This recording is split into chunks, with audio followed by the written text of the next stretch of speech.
How fast is an F1 car compared to a normal car? Well, I've had a fun day watching F1 cars race road cars, race cars, motorbikes, rally cars, and even a jet. And apart from the jet, it's fascinating to see just how much quicker they are. So let's start with the race between a 2011 Red Bull F1 car, a V8 supercar, and a Mercedes AMG C63, all from the Melbourne circuit. Now, just to give you some background here, the slowest car here, the AMG C63, is being driven by motorbike legend Mick Doohan. It's a road car, it's on road tyres with road car suspension, but it does have 500 horsepower and a 0 to 60 of about 4 seconds. It's a quick road car to say the least. Race car is a V8 supercar driven by Stephen Richards. It's got a custom built chassis, race suspension, 660 horsepower, and it's on slicks. However, it weighs 1,400 kilograms, which is pretty heavy for a race car. Then we have the Red Bull F1 car driven by David Coulthard. It's an RB7 from 2011, meaning it's a championship winning car with Sebastian Vettel, winning 11 races that season. It's got a V8, about 750 horsepower, of course it's on slicks, and it's got loads of downforce. It's also extremely light, weighing in at only 640 kilograms with the driver. That's 150 kilograms lighter than today's cars. Oh, and another thing, I'm more of a V10 kind of guy, but I do have to say this V8 also sounds pretty good. Just give yourself a second to listen. So to keep things entertaining, and so the F1 car doesn't just waltz off into the distance, Red Bull decided to stagger the start, letting the road car go first, followed by the race car, and finally the F1. And what strikes me most is the body language of the cars. That AMG was fast for its time, and it's still fast today, but it looks really wallowy over the curbs and pretty pedestrian on the straights. Compared to the road car, the V8 supercar does look rapid, and of course it's going to. But compared to the F1 car, which is less than half the weight and actually has proper downforce, it looks pretty steady. And just look at this last bit of the footage where you can see all of the cars in one shot. The F1 car just looks alive. I really love these shots where you can see the agility of the F1 car just darting across the track. Anyway, the F1 car predictably wins, for the show of course, but how far off were the actual lap times? So the Merc did a 2:28.6, the supercar a 2:04.5, and the F1 car a 1:41.2, making the supercar 23.3 seconds slower and the AMG 47.4 seconds off the F1 car. Okay, now let's head to one of my favourite circuits and corners,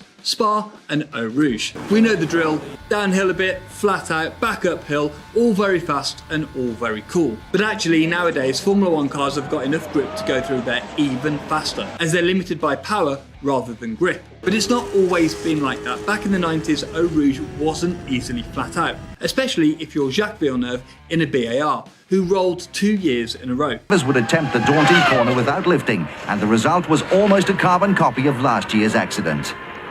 That's pretty close to last year. I think the impact was smaller, but I rolled, so that was a bonus. Good attitude, Jack, but at least he wasn't the only BAR driver to have a massive shunt that weekend, or even that session. The drivers were just going too fast for that particular corner.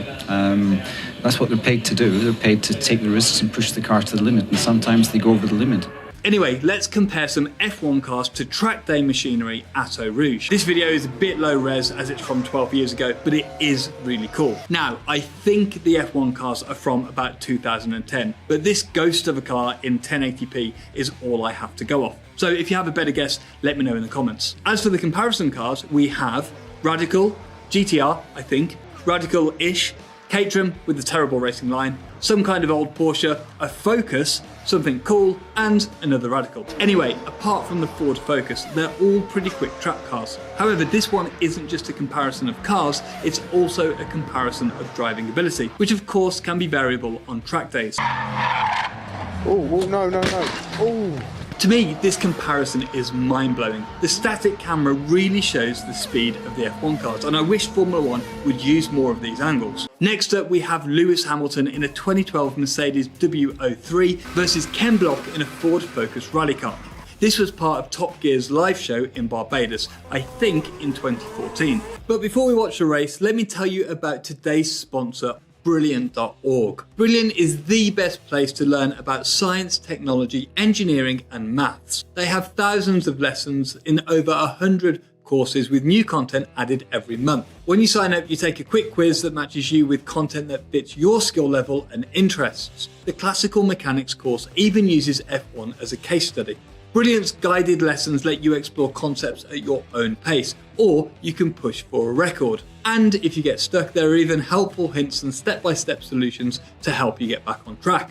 To try everything Brilliant has to offer for free for a full 30 days, visit brilliant.org/driver61 or click on the link in the description.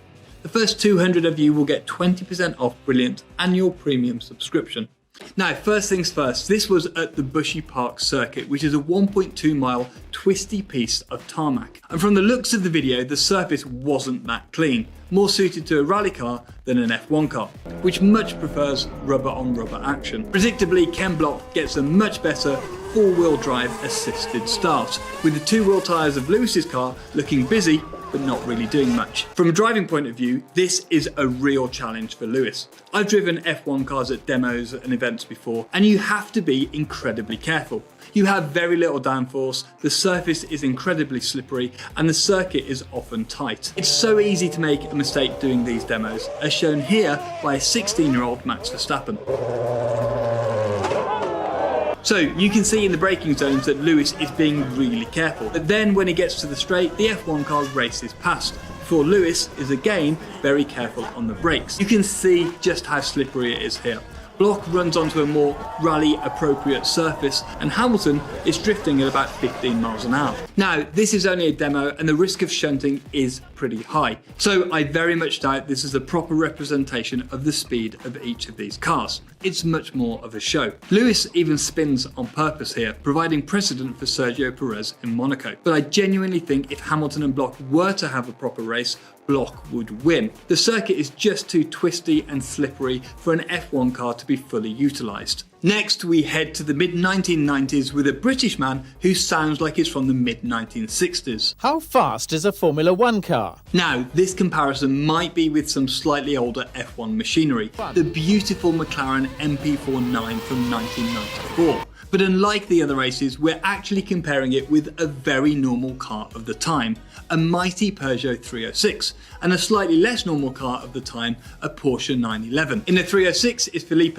Alio, in the 911 a young Martin Brundle, and in the F1 car, legendary Mika Hakkinen. They're doing the comparison on the old layout of Silverstone, which confusingly seems to have been reduced to only 6 corners, although there's clearly 17. We compare the cars over one lap of the Silverstone Grand Prix circuit, testing their performance over its 5 kilometres and 6 major corners. And the format of letting the slowest car go first might have been invented here, as the 306 leaves 80 seconds before the F1 car. Meanwhile, at least in the edit, Hakkinen is looking pretty relaxed on the grid. Being driven to the limit, while Hakkinen in the McLaren waits on the starting grid. Then Brundle leaves in the Porsche 20 seconds later and a full minute before the McLaren. What's funny here is that the 306 must feel completely lost on a big circuit like Silverstone, which of course is a really quick track. Even though the F1 cars of 1994 aren't that close to the pace of today's F1 cars, neither is the 306 close to the pace of today's hot hatches. By the way, these 90s graphics in this video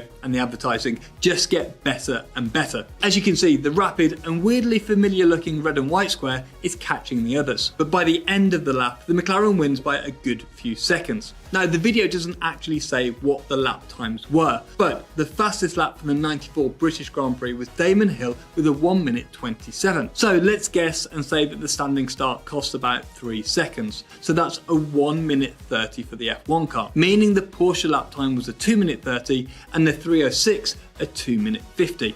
That makes the Porsche 66% slower and the Peugeot 88% slower than the F1 car. Okay, enough with 4 wheels. Let's see if a 2-wheel Challenger has a chance against an F1 car. On the bike is the very fast, very brave and very lucky Guy Martin. I turn around there and Guy's flying past me, followed by a bike which is on fire. And in the F1 car, Red Bull's favourite TV driver, David Coulthard. Now, this race bucks the trend as the BMW Superbike and F1 car start at the same time. And surprisingly, the bike gets a better launch. I actually didn't think that would be the case, but I suppose the weight does make the difference. Or the producers did that so there was some action, because almost straight away the 2012 F1 car overtakes the bike and disappears into the distance, much like its 2023 brother. And actually, the real challenge is a bit different this time, where David has to complete 4 laps in the time that Guy completes 3.